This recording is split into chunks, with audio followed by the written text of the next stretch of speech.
आज यही निष्पत्ति है कि प्रवासी भारतीय जो भेन्यू कार्यस्थली रे बहुत शिक्षणीय हेरिटेज संपन्न एवं आम कला संस्कृति भास्कर्य को देखला भली एवं बहुत वैज्ञानिक एवं एमएसएमई को बेस करी बहुत तथ्य प्रदर्शनी होती।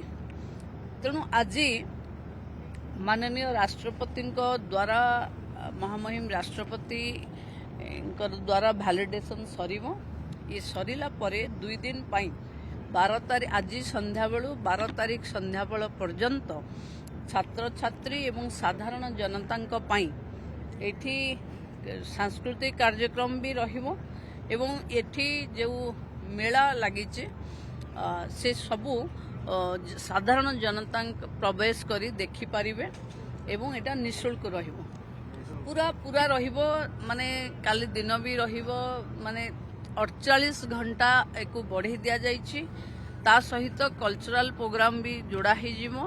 विवेकानंद जयंती 12 रे आसुछि।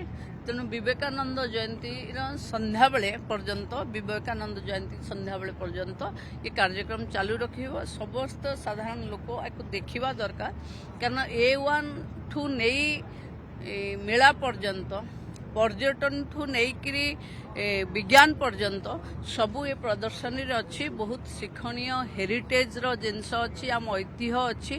तेणु एक समस्ते देखा सरकार तरफ निवेदन।